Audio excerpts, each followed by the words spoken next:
Amém, irmãos? Vamos salmodiar no Salmo 142, um pequeno salmo que Davi fez quando estava na caverna.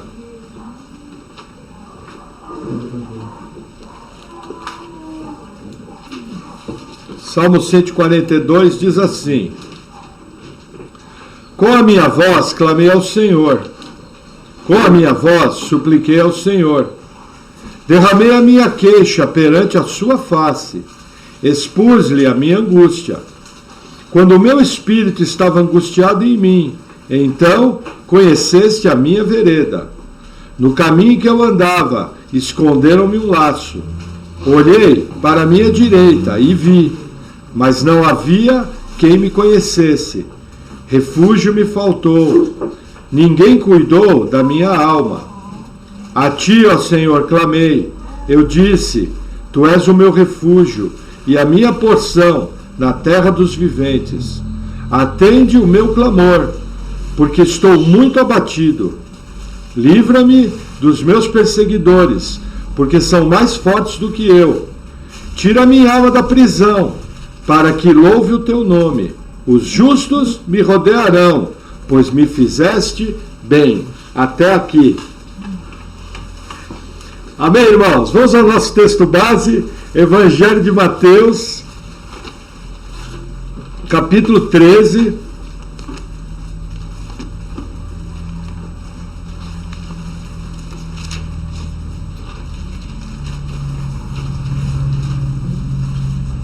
Versículo 24.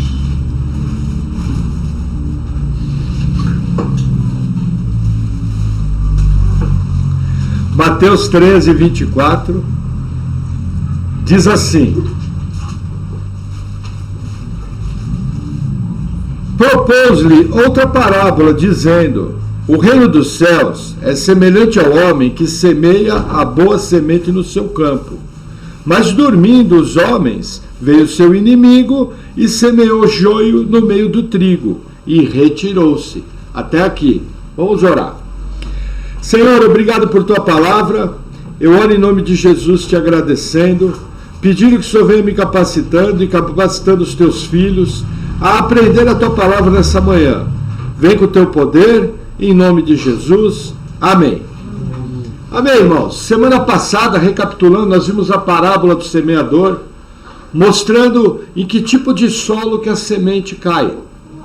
Que existem pessoas que ouvem e não escutam a palavra, existem pessoas que recebem a palavra temporariamente e depois vem as lutas, se afastam. Existe um outro grupo de pessoas que recebe a palavra, aparentemente adere à fé, mas aquela fé não tem raiz em si mesmo, não é fruto de novo nascimento. E às vezes a pessoa pode até passar anos na igreja, e chega um determinado momento, ela apostata e sai.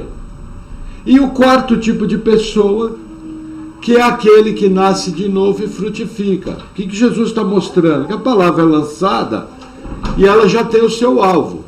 E ele continua falando sobre o reino aqui. E Jesus vai fazer uma sequência de parábolas para explicar o funcionamento do reino. Então o que acontece? Havia uma expectativa no mundo judaico, de que quando o Messias viesse, imediatamente o mal ia ser destruído. Então Jesus, quando faz essa parábola do joio e do trigo, ele está mostrando que não é assim que funciona.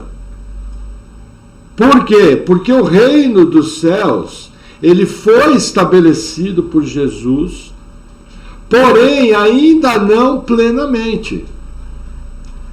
Esse reino pleno nós vamos experimentar depois da segunda vinda. Aí você vai ver o milênio acontecer, Jesus reinando. Hoje, aonde se manifesta o reino? Se manifesta quando alguém é salvo, se manifesta no evangelismo da igreja, se manifesta nas atitudes soberanas de Deus sobre a história humana. Mas não é plenamente como vai acontecer. Então a expectativa do povo judeu, inclusive os discípulos de João Batista, se os irmãos lembrarem, João Batista manda perguntar: és tu o Messias? Por quê? Porque João Batista esperava um juízo. Só que Jesus explica aqui que a chegada do reino, ela não funciona da maneira que os judeus esperavam, e sim da maneira que Deus tinha estabelecido. E o que ele explica aqui? Ele propõe uma parábola. O homem, ele planta trigo. Trigo aqui vai representar os salvos. Trigo aqui vai representar o povo de Deus. E aí ele diz que durante a noite vem um inimigo e semeia o joio. O que acontece? O joio e o trigo eram exatamente iguais quando eram plantados. E era uma coisa normal no Israel antigo que uma roça de trigo fosse contaminada com joio. Isso era normal, eles não tinham como deter. Então Jesus, ele usa essa parábola. E o que ele começa a mostrar? Que da mesma maneira que o reino planta o trigo, o inimigo vem e planta os seus filhos. Da mesma maneira que existem filhos de Deus, existem os filhos de Satanás. Eu preciso compreender o seguinte: na Bíblia só tem duas espécies de filhos. Jesus nos ensina que ou a pessoa é filho de Deus, ou ela é filha do diabo. Parece, assim, extremamente pesado esse conceito. Mas veja, não cabe a nós discutir. Se Jesus nos ensinou que funciona dessa maneira, cabe a nós aceitarmos o ensinamento e ajustarmos os nossos olhos. Então, quando a gente vê as maldades humanas, quando a gente vê a destruição, quando a gente vê coisas erradas, o que você lembra? Opa, isso aqui é joio. Isso aqui são os filhos do diabo trabalhando para a implantação do reino do diabo. Porque o diabo, o inimigo, ele tem tentado implantar o seu reino. E em algum grau ele vai conseguir. Por quê? Porque a gente sabe que vai vir o anticristo, vai vir o falso profeta, vai vir a apostasia generalizada, que nós já estamos vivendo dias de apostasia generalizada. Na minha opinião, a apostasia mundial já veio. O mundo já não para ligar na questão da fé cristã, entendeu? Então, com algum sucesso, Satanás vai conseguir implantar seu reino. Por quê? Porque foi assim que Deus determinou. Porque é sobre esse reino que vai ser derramado o juízo, sobre o reino da besta. Então isso daqui muda, os olhos com que eu olho mudam. Gente, o ser humano é capaz de fazer coisas boas. Por quê? Porque nós não perdemos totalmente a imagem e semelhança de Deus. A queda, a entrada do pecado, a depravação total, não nos tirou a capacidade de fazer coisas boas. Porém, eu tenho que entender que isso aí está contaminado. E eu tenho que entender que isso aí nem sempre traz o resultado que aparece. Por exemplo, vamos supor que existisse a melhor religião do mundo.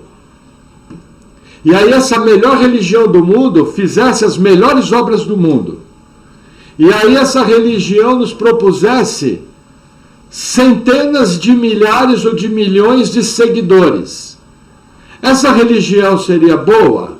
Em parte sim, porque faria obras boas. Porém seria terrível, porque mandaria milhões para o inferno. Então, quando nós olhamos aos olhos humanos, a gente tem uma dificuldade de ver. Por exemplo, qual que é o maior emblema da idolatria? O maior emblema da idolatria, espalhado pelo mundo, é a deusa mãe com a criança no colo. Veja que interessante, quem é que consegue ver um demônio na imagem de uma deusa mãe com uma criança no colo? De bate-pronto, ninguém consegue ver, a não ser quem conhece a Bíblia. Quem conhece a Bíblia sabe que por trás do ídolo, segundo 1 Coríntios 10, existe um demônio. Agora, é muito difícil vocês mostrar isso para alguém que está cego. Então, o que eu tenho que compreender? Nem sempre o reino das trevas se manifesta de maneira má. Como eu costumo brincar, ninguém vira para você e fala: ó, domingo vai ter um churrasco lá em casa. Ele disse, por quê? Não, porque eu vou batizar meu filho pro diabo, nós vamos encher ele de sangue em cima, vamos matar uma meia dúzia de animal e depois vamos comemorar. Quem é que faz isso? Ninguém, a não ser que for um satanista, alguém envolvido com as trevas.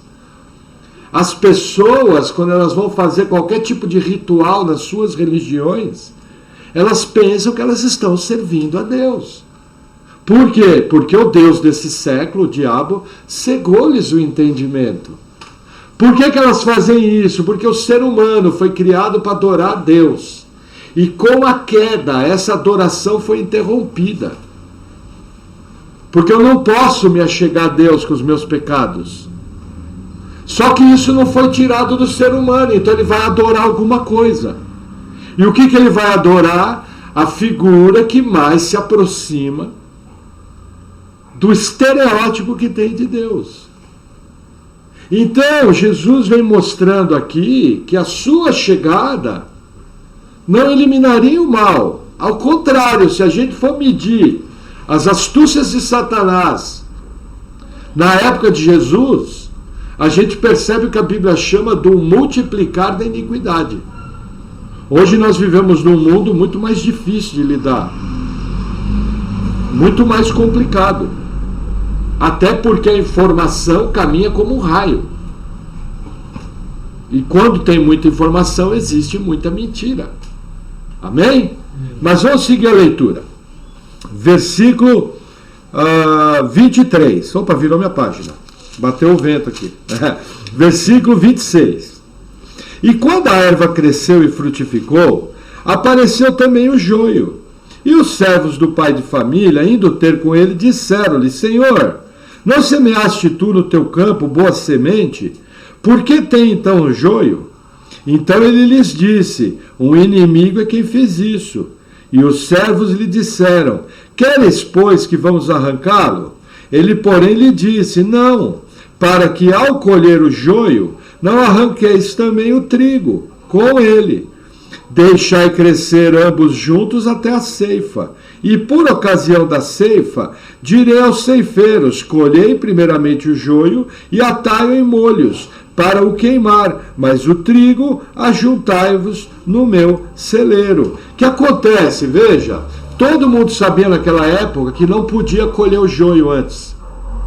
Tinha que esperar estar tudo maduro, para daí recolher tudo, e ao recolher tudo separava o joio e o trigo, para não se perder o trigo. Jesus usa essa figura agrícola para mostrar a realidade da sua volta. Na sua volta vai ser separado o joio e o trigo. O trigo, que são os salvos, vão entrar no gozo do Senhor. O joio vai ser queimado aonde? No inferno, no Guiína, no lago de fogo. Então Jesus nos mostra que no juízo final são dois destinos.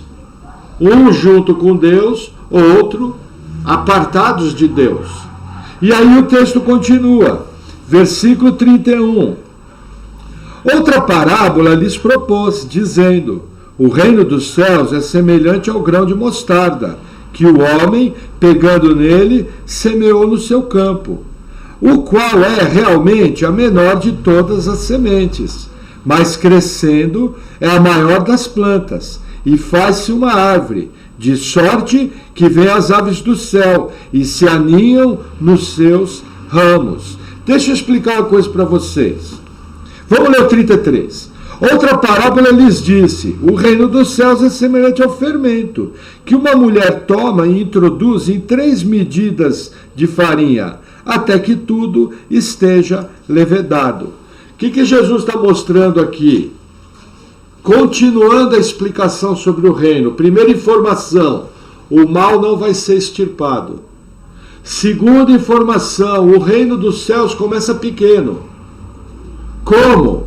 Com o anúncio dele por João Batista. Arrependei-vos que é chegado o reino dos céus. Como acontece a continuidade? Com Jesus pregando na terra. Se nós formos analisar o reino dos céus hoje, 2000 anos depois, e o reino dos céus, quando ele foi plantado, eram Jesus e 12 discípulos, 120 pessoas. Dos que viram Jesus ressurreto foram mais de 500. Hoje são bilhões de salvos da igreja. Então o que Jesus está explicando? O grão de mostarda era uma das menores sementes da Judéia. Só que quando ela era plantada, ela podia chegar num arbusto de 4 metros. Da mesma maneira, você pegava um punhado de fermento e colocava em 3 medidas grandes de farinha. Só quando você ia ver, o grão de mostarda crescia num ponto tal que as aves vinham se aninhar nele para dormir. Quem é da roça sabe que galinha caipira gosta de dormir em arbusto. Isso é característica de ave, entendeu? É o que Jesus está nos explicando. Olha, da mesma maneira que o grão de mostarda é uma pequena semente, é como o reino dos céus começou. Porém, ele vai abrigar todos os salvos. Da mesma maneira que quando uma mulher coloca um punhado de farinha, um punhado de fermento é só um punhado. Mas esse fermento vai levedar toda a massa. Essa massa vai crescer e vai virar pão. Então o que eu tenho que entender? O segundo aspecto do reino dos céus, ele começa pequeno. Em todos os lugares que o reino dos céus chega, ele começa pequeno. É muito importante aqui você entender, existe uma outra parábola que nós vamos entender, estudar, que diz o seguinte: se tiveres fé como um grão de mostarda, direis a esse monte, levanta-te e joga no mar, e assim se fará. Mas é a mesma ilustração. Nessa outra parábola que nós vamos estudar mais à frente, mas eu vou dar uma pincelada para não gerar confusão. Essa parábola, Jesus está ensinando o seguinte: olha, se você tiver a fé salvítica, eu pergunto, quando você foi salvo, você sabia a diferença de Pedro, Tiago e Judas? Não. Você sabia o que era a doutrina bíblica? Não. Você sabia qual era a autoridade que você tinha no nome de Jesus? Não. Você sabia que você podia expulsar demônio em nome de Jesus? Não. Por quê? Porque até em nós, quando a gente é salvo, que acontece o novo nascimento, o próprio reino em nós é pequeno. Porém, a minha fé vai amadurecer, a minha fé vai crescer e vai produzir obras decorrentes daquela fé.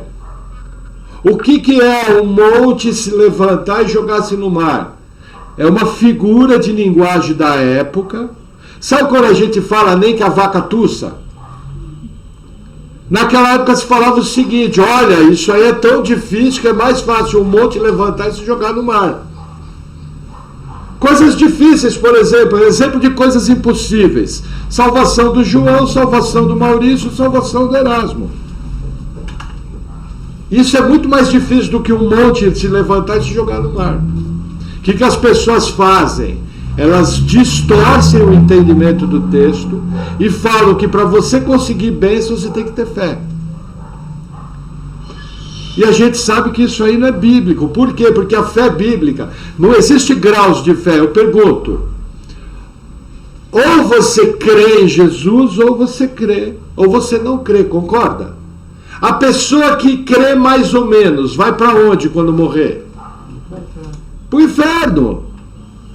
Então não existe nível na fé cristã. Existe maturidade espiritual, mas aí outros textos lidam disso.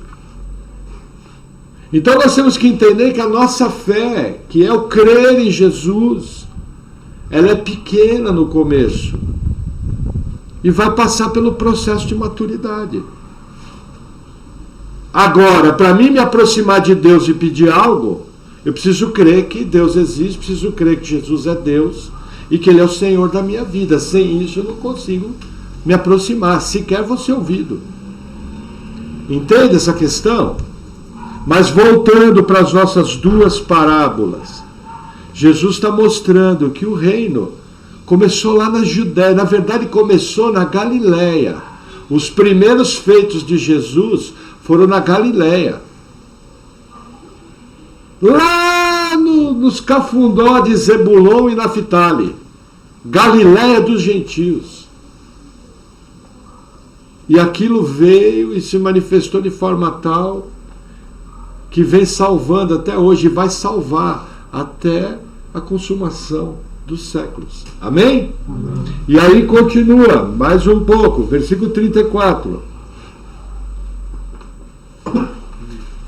Tudo isso lhes disse Jesus por parábolas, à multidão, e nada lhes falava sem parábolas, para que se cumprisse o que fora dito pelo profeta, que disse: abrirei em parábolas a minha boca, publicarei coisas ocultas, desde a fundação do mundo. Veja, Mateus aqui, nós vimos um outro texto atrás, falando de Isaías. Isaías 6 falava o seguinte: que falarei por parábolas, para que ouvindo não ouçam, não se arrependam, não creiam e não sejam salvos. A referência é clara, Isaías 6. Existem pessoas que é pregado o evangelho, tá? Dois tipos, eu sempre gosto de usar a ilustração do perfume que Paulo usa. Quando o evangelho é pregado, ou ele é o bom perfume de Cristo para os que se salvam, ou ele é cheiro de morte para os que se perdem.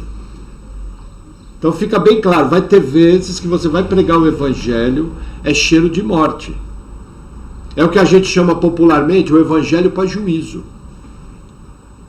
Então vão ter pessoas que elas vão ter ouvido o evangelho para ser condenada. É o que o texto de Isaías falava. Agora aqui, Mateus faz uso de um outro salmo. Olha aí na sua referência bíblica, Salmo 78, 2, olha do lado, versículo 35. Aqui não é o mesmo sentido de Isaías 6. Ele faz um outro uso. O que o salmista 78 vai anunciar? Vai anunciar mistérios de Deus, coisas ocultas, coisas novas e verdades messiânicas. O que é o mistério de Deus? Por exemplo, vou dar um exemplo de mistério. Nós gentios, aqui não tem nenhum judeu. Nós não éramos povo da promessa. Então nós, igreja, somos um mistério revelado em Cristo. Deus escolheu na sua soberania salvar os gentios em Cristo Jesus, juntamente com os judeus, que a partir da vinda de Jesus é em Cristo Jesus. Isso é um mistério. O que é um mistério? Normalmente na igreja, quando você pergunta algo que a pessoa não sabe responder, ela fala: isso é mistério. Ainda dá uma quebradinha de cabeça para parecer espiritual. O certo é responder, falar: olha, isso eu não sei responder, vou procurar me informar e te falar. Até pastores podem responder assim, porque o pastor ele está passando por uma formação espiritual. Com certeza eu vou acabar minha vida conhecendo muito mais Bíblia do que como eu comecei. É natural. O que é mistério? É algo que não foi antes revelado, que foi revelado no Novo Testamento. Como Paulo fala: eis que vos digo um mistério. Nem todos morreremos, mas no abrir e piscar de olhos nós vamos ser transformados. Por quê? Porque a carne e o sangue não podem herdar o reino dos céus. Isso é um mistério, não se sabia. Veja, em épocas da Bíblia mal se falava da ressurreição. E isso é um mistério. Então o que acontece? Mateus faz uso aqui mostrando o seguinte: Deus está nos revelando os seus caminhos, nesse ponto aqui. Aquilo que estava oculto, nos revelando as verdades messiânicas e nos revelando como funciona o reino. É o que Mateus faz uso aqui. Como é que a gente sabe disso? Mateus foi inspirado pelo Espírito Santo. Se ele colocou esse Salmo 78 aqui, eu tenho que ir lá no Salmo conferir o sentido e ver o que ele está querendo dizer o salmista. Porque ele fez isso de maneira inspirada. Então é verdade. Amém? Vamos seguir mais um pouquinho. Tanta coisa, né, que a gente não sabe, né? Temos bastante que aprender juntos. Versículo 36.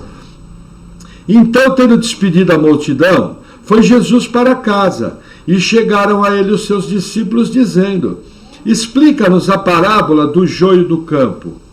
E ele respondendo disse-lhes: o que semeia a boa semente é o Filho do Homem, que é Jesus, o Messias.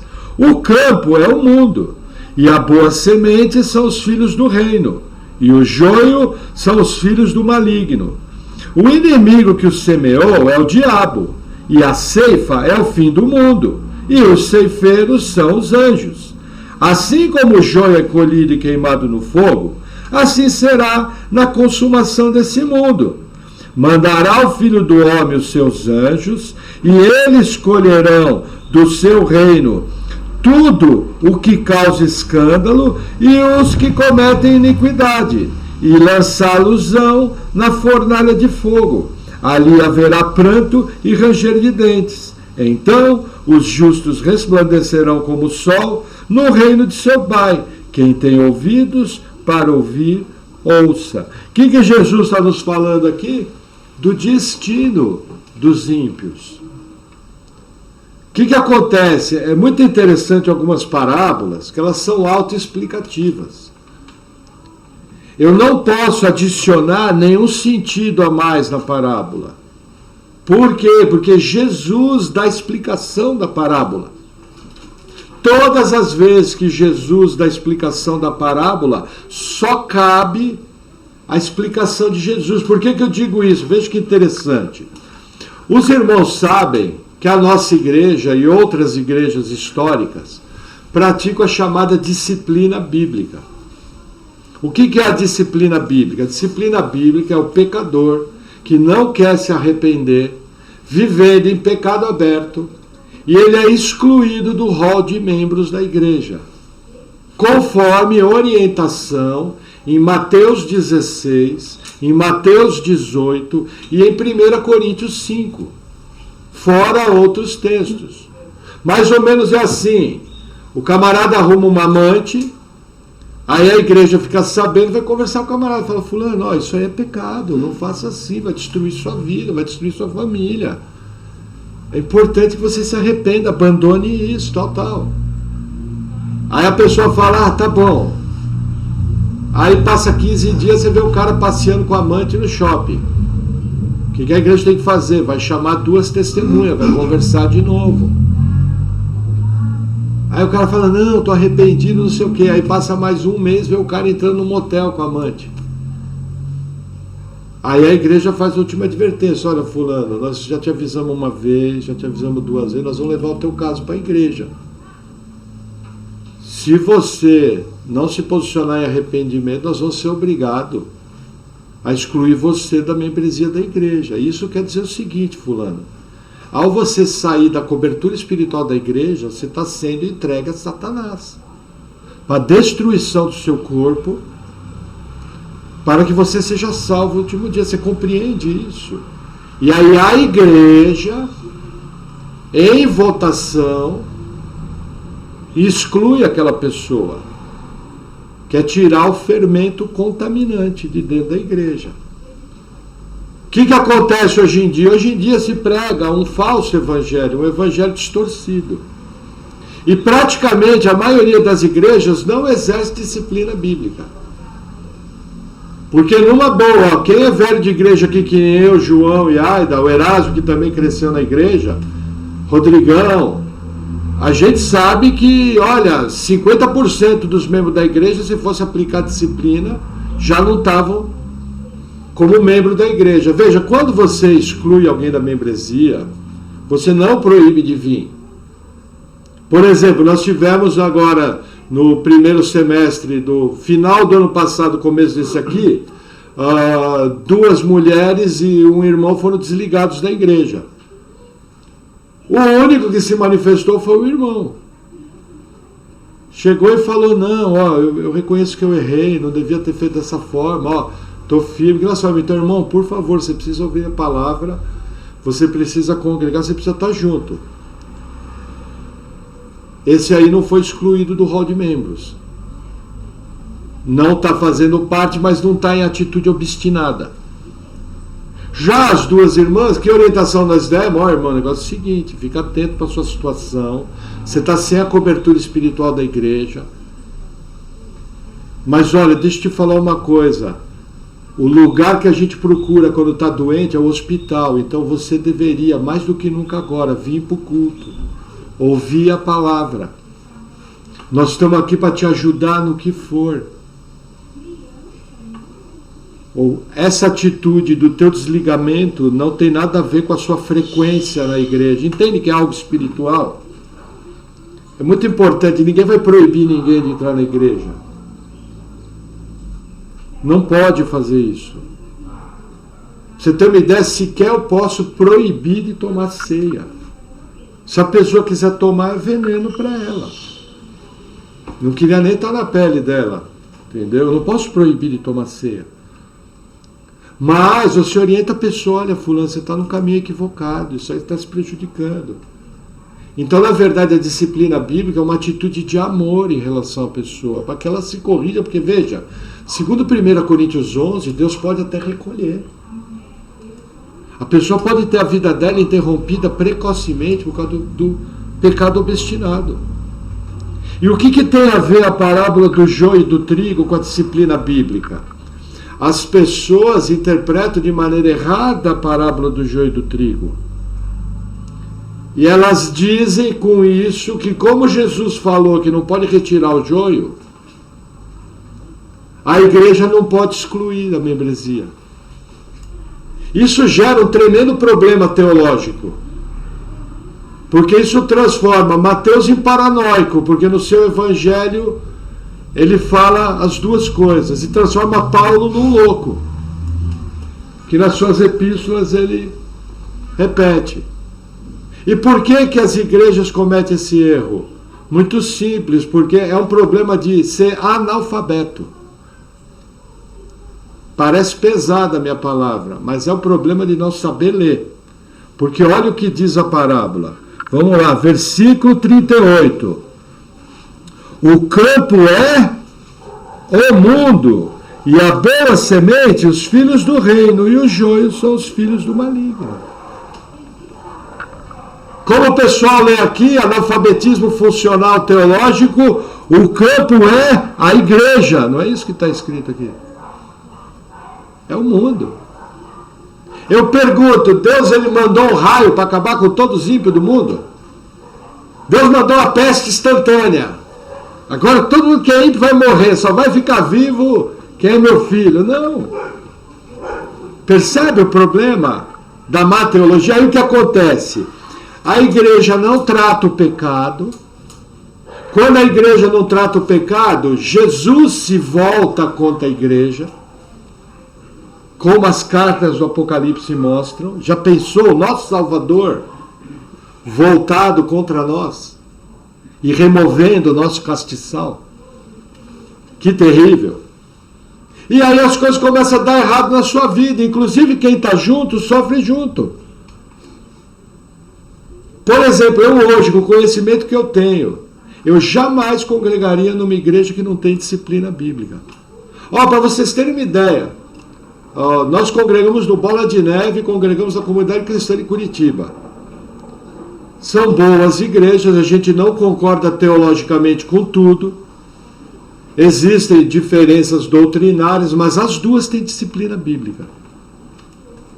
No Bola de Neve eles chamam, tá de banco. É disciplina bíblica, que eles não querem usar a palavra excluímos. Entendeu? E na Comunidade Cristã de Curitiba eu vi pessoas que foram disciplinadas e tiveram que pedir publicamente perdão do seu pecado, diante de 2.000 pessoas, leram uma carta e pediram reintegração da membresia. E deram nome aos bois, e a igreja acatou. Entendeu? E isso é uma coisa normal. Eu lembro que tinha um casal que era do Rio Grande do Sul conosco, um jovem pastor, que eles ficaram de boca aberta. O que é isso? Eu olhei para a cara dele e falei, isso é disciplina bíblica. O camarada era pastor, ele não conhecia disciplina bíblica. Quanto sofrimento não ia poupar se as igrejas pura e simplesmente seguissem? Entendeu? Quanto sofrimento! E esse mau entendimento, veja, daqui da parábola do joio e do trigo, destrói mais ainda a igreja. Por quê? Porque o pecado começa a comer que nem um câncer. Paulo avisa, um pouco de fermento leveda toda a massa.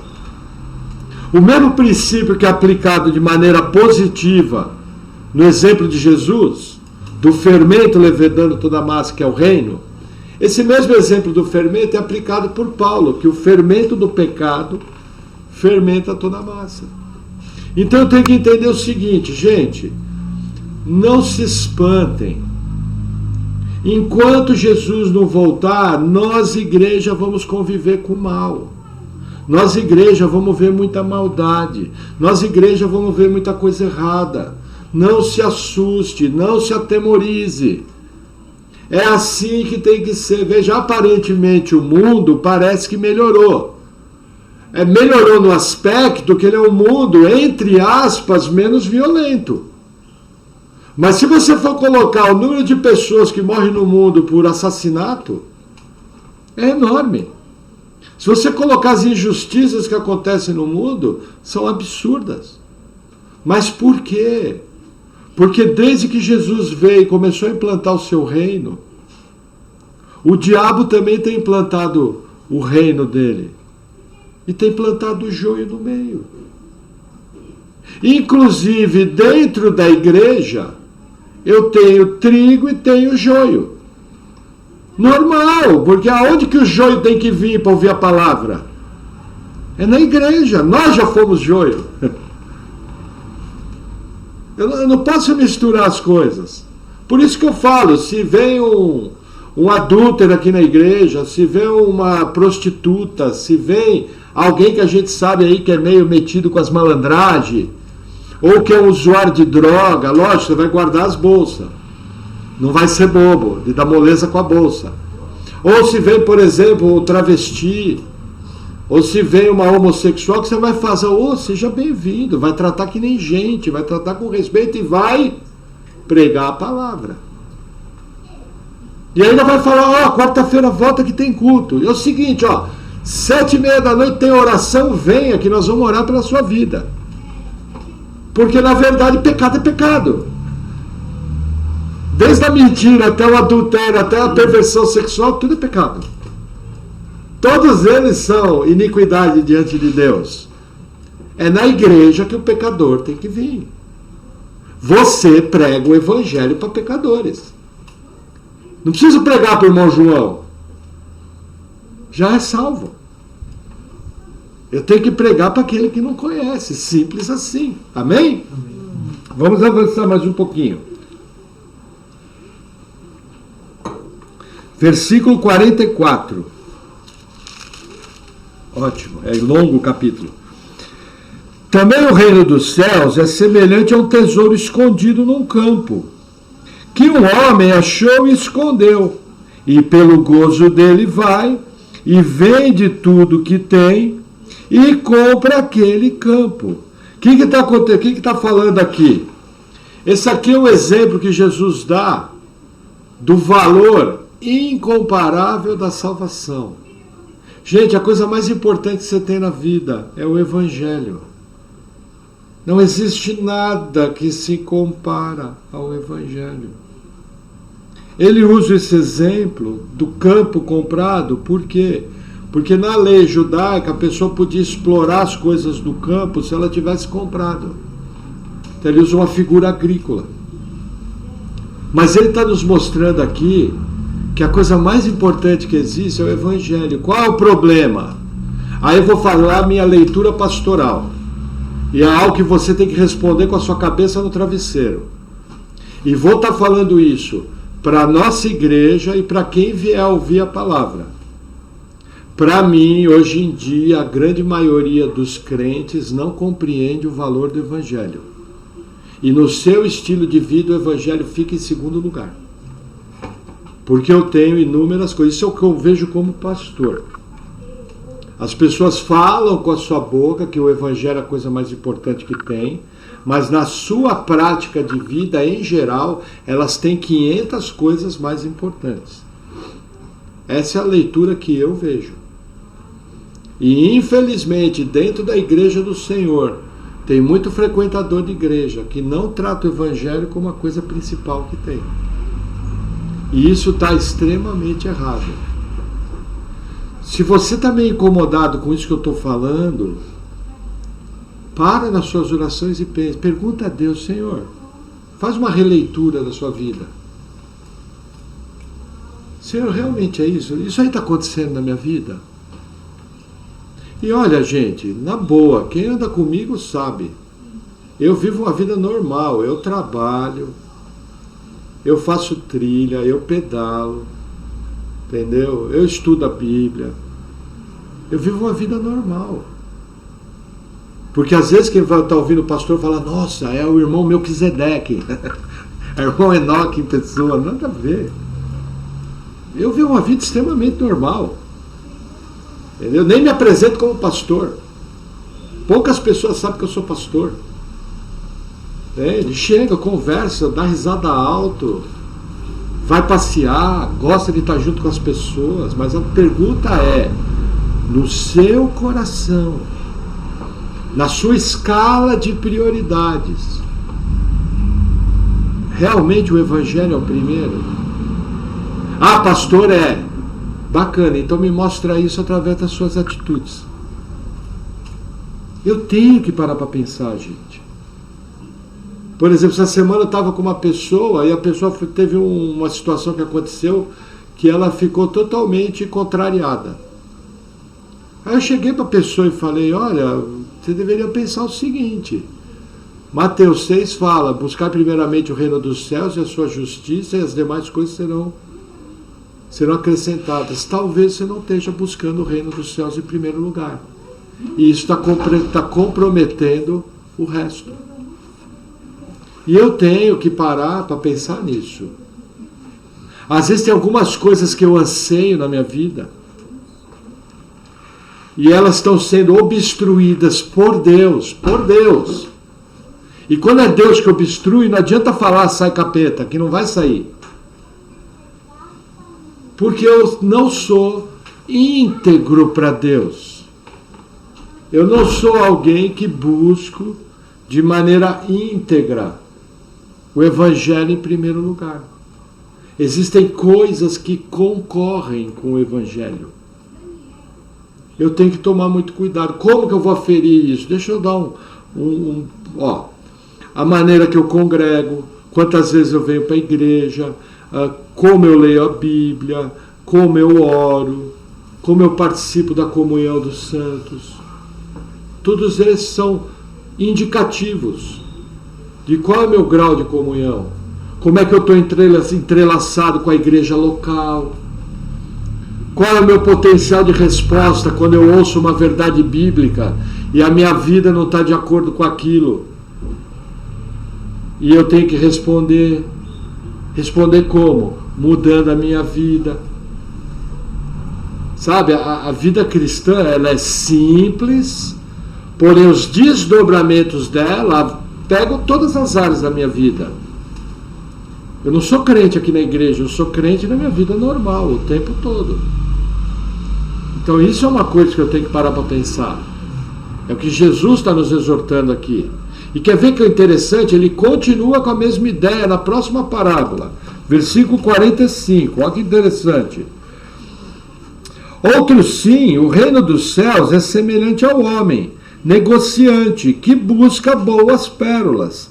E encontrando uma pérola de grande valor, foi e vendeu tudo quanto tinha e comprou-a. O que Jesus está nos ensinando aqui? Na mesma linha, Jesus está nos ensinando o seguinte, que o reino dos céus tem que superar tudo que eu tenho. Não adianta nada ter carro, não adianta nada ter casa, não adianta nada ter emprego, não adianta nada ter negócio. Porque o reino dos céus supera todas essas... Tudo isso é secundário. A gente não sabe nem o número de dias que a gente tem aqui. A gente não sabe quando a gente vai se encontrar com o Senhor. É importante usufruir? Sim. É importante comemorar? Sim. É importante usufruir as dádivas de Deus com aqueles que você ama? Sim. Mas o reino dos céus tem que superar tudo. Tudo aquilo que aparentemente para você tem valor, que é o caso desse negociante que procurava pérolas. O que ele fez quando encontrou Jesus? Entre aspas, ele vende tudo que tem, tudo se transformou secundário. Para quê? Para se apegar com todas as suas forças em Jesus. É o que o próprio Jesus está nos ensinando aqui. E isso é totalmente pessoal. Veja, e vou dizer mais, não tem a ver com riqueza, não tem a ver com conta bancária, tem a ver com coração. Porque na história, Deus já salvou um monte de gente que tinha caminhão de dinheiro. E a pessoa vivia para Deus. Um dos exemplos disso era o principal acionista da Jesse Lever. Esse homem, inclusive foi feito um filme chamado Deus é Dono do Meu Negócio. Ele pegava os lucros dele da Jesse Lever e ele fez o contrário. 10% que era do dízimo, ele vivia do lucro. E 90% ele investia no reino. Não era pouco dinheiro. Aí está alguém que entendeu por que Deus o fez rico. Agora, não é só isso, não é só chegar e dar as colheres da casa. É mais do que isso, é coração. É realmente você valorizar aquilo. Porque você vai pegar um irmão que não tem R$1 no bolso, e que às vezes o real que ele tem, ele vai superar em amor ao reino. Então não é uma questão de dinheiro, embora o nosso relacionamento com os bens materiais pode interferir diretamente no meu relacionamento com Deus. Tem que tomar cuidado. Tem que ter equilíbrio, da mesma maneira, entendeu? Veja, por que é coração? Se Deus é realmente o primeiro, a hora que eu tiver que me dedicar para minha família, eu vou fazer isso de consciência tranquila. A hora que eu tiver que, de maneira especial, dedicar aos meus negócios, eu vou fazer isso de maneira tranquila. A hora que eu tiver que me dedicar ao lazer, eu vou fazer isso de maneira tranquila. Por quê? Porque eu sei, eu tenho certeza, eu tenho confiança, eu tenho um coração íntegro, que realmente Deus é o primeiro na minha vida. Percebe porque que na raiz de tudo está o coração? O que supera Jesus na sua vida? É uma pergunta, você vê, pessoal. Eu posso, como pastor, dar indício. Mas você tem que colocar a cabecinha no travesseiro e responder. Isso é totalmente pessoal. Marido não pode responder por mulher, mulher não pode responder por filho, filho não pode responder pelo pai. Entendeu? Um dos indícios que eu percebo, por exemplo, eu acho, minha opinião, como pastor, é um absurdo perder culto. Quem é sério com Deus não perde culto. Às vezes a pessoa está trabalhando, é diferente. Mas se não está trabalhando, algo urgente aconteceu, nada justifica perder um culto. E aí eu vou botar o item 2. E numa igreja como a nossa, a maneira que a gente expõe a Bíblia, quando você perde um culto, a quantidade de material que você perde é absurda. Muitos ensinos, o Senhor tem nos dado palavras, entendeu? Nós não temos expressão nenhuma pública. Na verdade, nós não temos nada. A turma nem imagina o que se está construindo aqui. Ninguém nem faz ideia. Porque se sentar aí nessa cadeira, vai parar e falar, opa, esse pessoal é sério com Deus. Não pensei que era assim. Então, quando eu perco um culto, a quantidade de ensinos para a minha vida que eu perco é enorme. E isso vai, no passar dos anos, vai trazendo um prejuízo. Aí eu pego um irmão que está voando na ponta dos cascos, que nem um cavalo puro sangue, e o outro que está trotando devagar. Entendeu? Gente, a questão das crianças.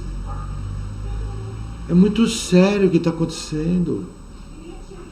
É muito sério. Nós estamos orando hoje pelas crianças. Não me dá muito, me dá 7 anos. Nós vamos estar orando pelos adolescentes. E não me dá muito, me dá mais 7. Vamos estar orando pelos jovens. Podia ter sido tudo resolvido aqui.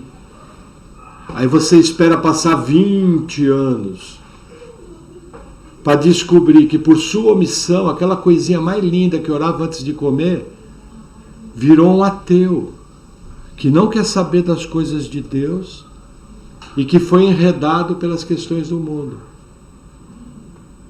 E não precisava ser assim. Gente, absurdo. As crianças estão sendo atacadas pesado. Você que é avô, você que é pai, estão pegando pesado. Nunca pegaram tão pesado.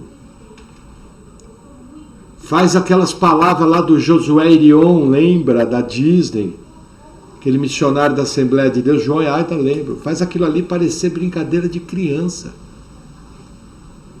Não sei se a irmã lembra do Josué Irion que falava dos Nintendo, da Disney. Mostrando muita realidade, mas aquilo ali é... Antes fosse os problemas da Disney. Era fácil. Filho, vou assistir Irmão Urso. Vou assistir junto com o pai. Ô pai, vai assistir, vou. Aí vou mostrar ao filho, isso daí está falando de espiritismo, isso está falando de contato com os mortos. Ó, na Bíblia aqui fala que a gente não pode falar com os mortos, porque na verdade é um demônio que está por trás. Entendeu, filho? Entendeu? Ó, toda vez que o filho vê isso é fácil, 5 minutos entende.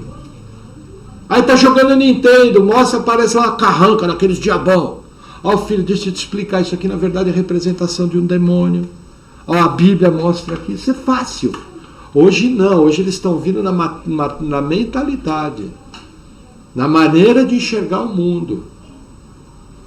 E eles estão conseguindo sucesso. Por quê? Porque Deus determinou que fosse assim. Agora, eu vou querer meu filho, meu neto metido com aquilo? Eu não, vou fazer minha parte. Entende? Por exemplo, eu tenho hoje uma filha que está afastada dos caminhos do Senhor. Se eu não tivesse feito a minha parte, eu estaria pensando, puxa, e agora? Aonde será que eu falhei? Não podia ter levado para a igreja, mas estou com a consciência tranquila. Levamos para a igreja, demos testemunho, mostrava para eles que papai e mamãe eram pecador, mostrava para eles que papai e mamãe erravam, mas mostrava para eles que papai e mamãe amavam a Deus. Pode acusar de tudo, menos de ser fariseu. Então eu tenho que pensar. São pequenos indícios que, gente, a vida passa. Ó, João e a Aida eu conheço há mais anos, mas de uma maneira mais íntima, há 21 anos. Moisés está morando aí há 15, né, Moisés? Moisés eu conheço há 15, a gente se acompanha.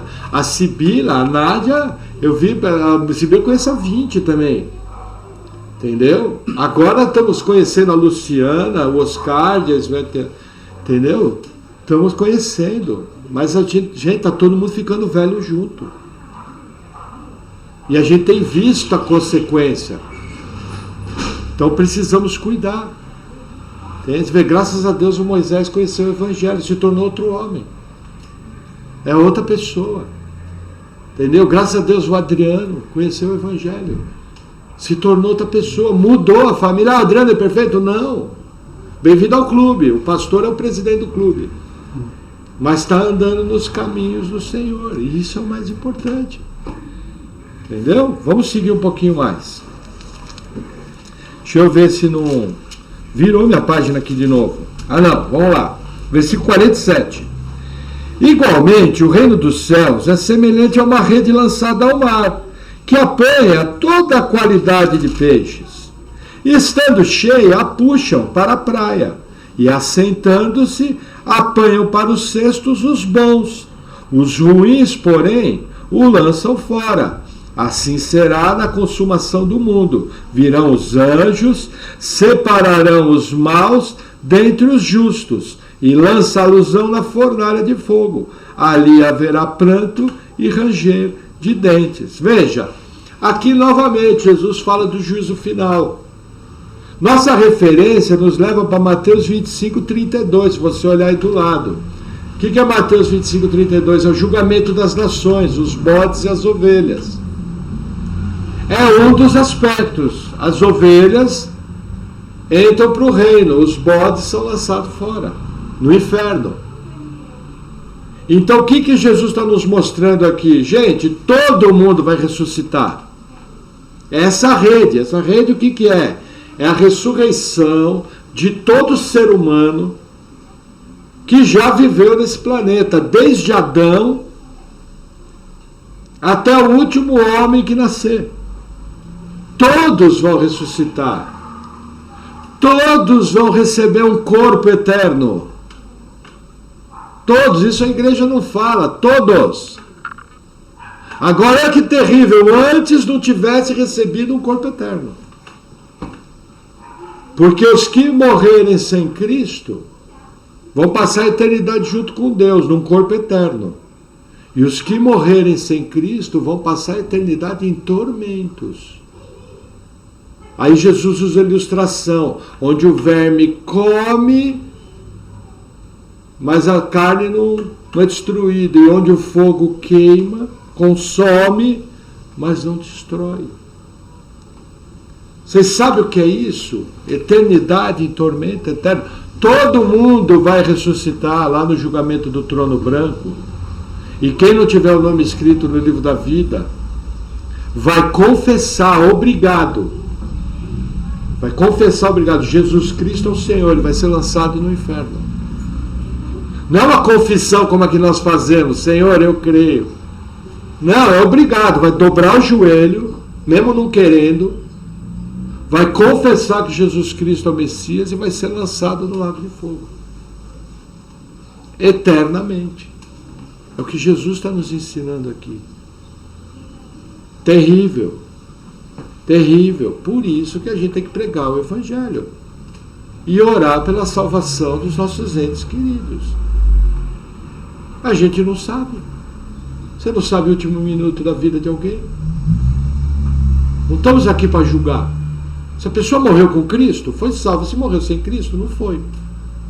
Simples assim. O resto é conversa mole, conversa de bastidores, conversa de teólogo. Entendeu? Mas a realidade é essa. Morreu. Duas situações. Ou creu em Cristo é salvo, ou não creu em Cristo é inferno. Acabou. Mas isso é algo para pensar, porque tem gente que acha, o que o ímpio acha? Morreu, acabou. Ah, se morreu, acabou, eu vou tirar o máximo dessa vida.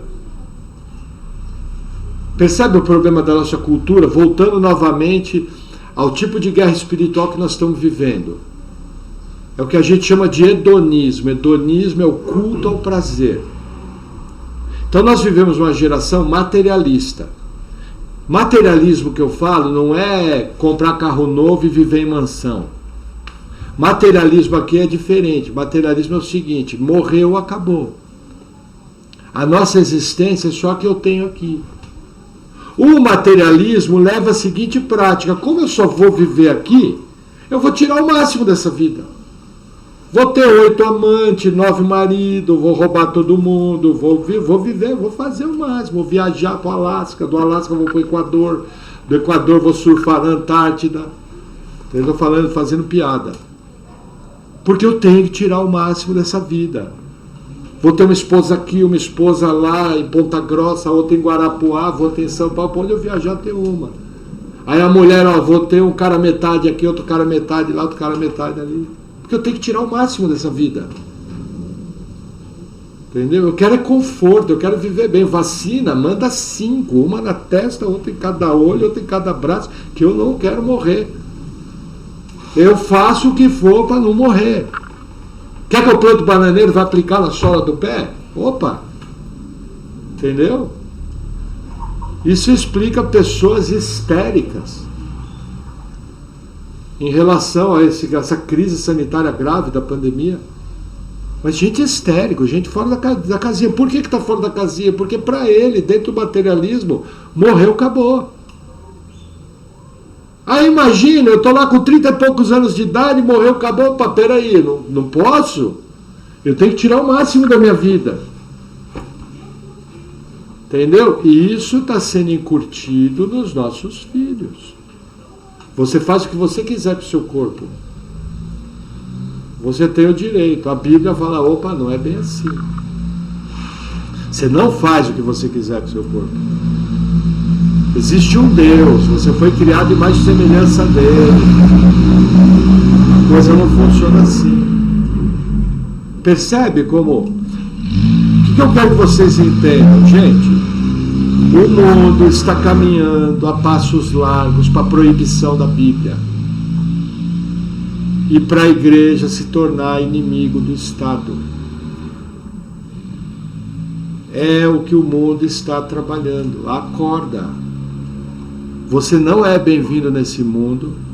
Vou te dar uma notícia que Jesus falou claramente: o mundo te odeia. Jesus falou: o mundo vos odeia, mas antes odiou a mim. Entendeu? Então você está num barco furado, você é estrangeiro, você é peregrino. Na verdade, para o mundo você é um maluco, um bobão, que está estragando sua vida atrás de mentira religiosa. Nós vamos ver lá no último dia. Nós vamos ver. Lógico, a nossa salvação não é por ver, mas eu sempre tenho uma coisa no meu coração. Todo mundo devia ter oportunidade de ver alguém manifestar um demônio. Mas daqueles bem ruins mesmo, sabe? Que sai dando porrada em todo mundo. Entende? Para a pessoa ver, opa, o mundo espiritual é real. Nós não estamos brincando, não. O capeta existe. Entendeu? As pessoas sequer, na minha família, as pessoas sequer leram uma página da Bíblia. Entendeu? O nosso mundo está caminhando. Veja, para tudo aquilo que quer ser implantado em questão filosófica, econômica, religiosa, a Bíblia precisa ser removida. Porque o cristianismo é fundamentalista. Jesus falando: eu sou a verdade, eu sou o caminho, eu sou a vida. Ninguém vem ao Pai senão por mim. O que é isso? Filho do reino. E quem não está em Cristo? Filho do diabo. Arranca a Bíblia, é mais fácil. Entenderam o que está acontecendo? E esse processo, gente, a oração foi proibida nas escolas americanas na década de 60. Esse processo já tem mais de 50 anos e está se acentuando em várias áreas. E vai culminar na proibição da Bíblia. E você vai virar fora da lei. E se for vontade do Senhor, que acontecer na nossa geração, nós não vamos congregar com essa liberdade. Vai deixar os carros meio soltos, vai bater palma tudo assim, sabe? Falar baixinho, talvez numa casa reúne 5 pessoas, na outra entra na miúda, reúne 4. Entendeu? Igreja subterrânea, que nem é na China. Entendeu? Porque nós vamos virar inimigo do Estado. Jesus assim falou. Amém? Por que eu combato tanto a questão de quem fica falando que a vacina é a marca da besta? Porque isso está completamente errado de maneira bíblica. As pessoas tinham que estar preocupadas se a vacina funciona e se ela é segura. Aí vem os pessoal sem cabeça nem nada e quer dizer que é a marca da besta, não lê Bíblia. Porque o dia que for a marca da besta, você vai estar aderindo ao sistema. Você vai estar negando: olha, eu renego Jesus Cristo, eu não acredito na Bíblia, eu não creio em Deus, e eu vou aderir a essa religião única mundial, que é o culto do homem. 666, número de homem. Entenderam? Nós estamos caminhando para isso, dia após dia. E vai acontecer, porque a Bíblia fala que vai acontecer. Agora, qual é o meu papel? Tivemos outras épocas no mundo, eu gosto de usar o exemplo do Hitler, que todo mundo achava que ali era o dia. Entendeu? O que a igreja fez? A igreja orou, a igreja se posicionou, teve pastor que trabalhou salvando judeu, lá dentro da Europa.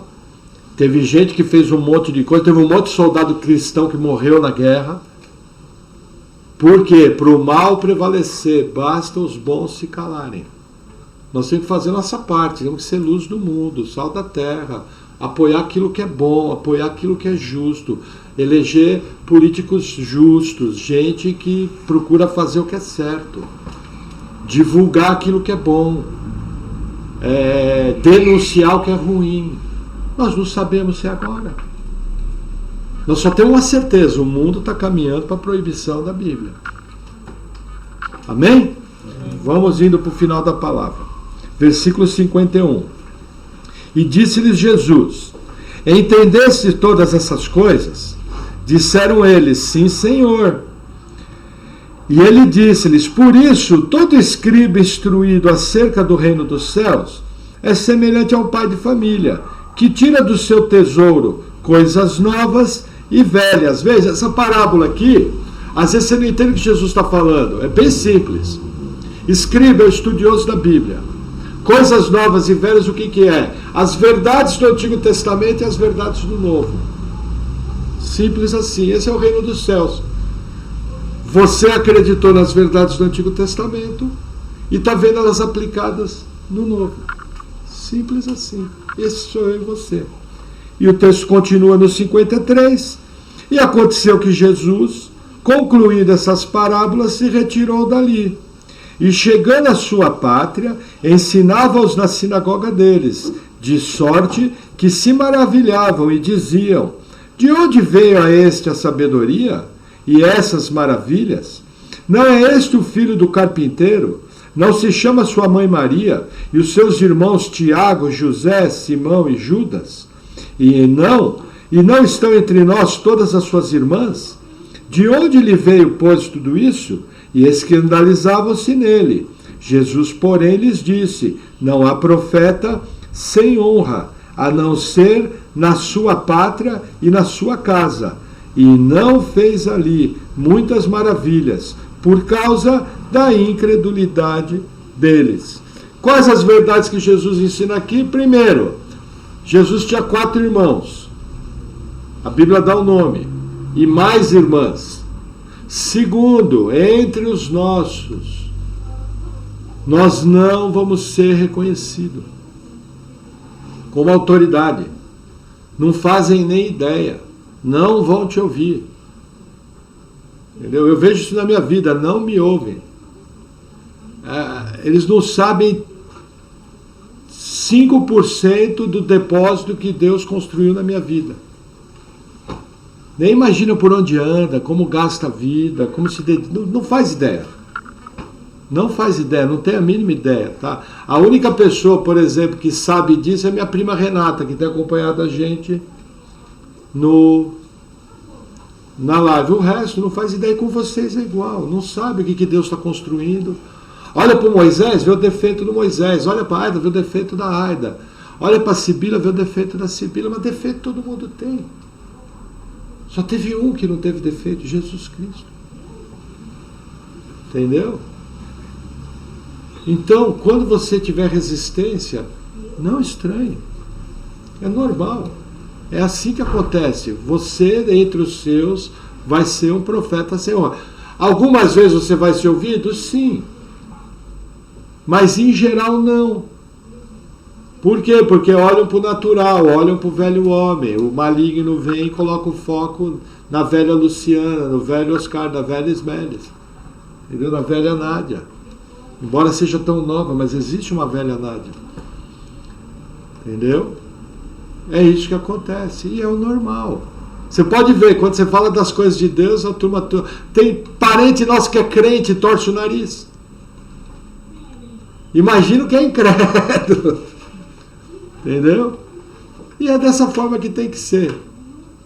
O que nós temos que fazer? Temos que fazer como Jesus fala: tirar dos seus tesouros coisas novas e velhas.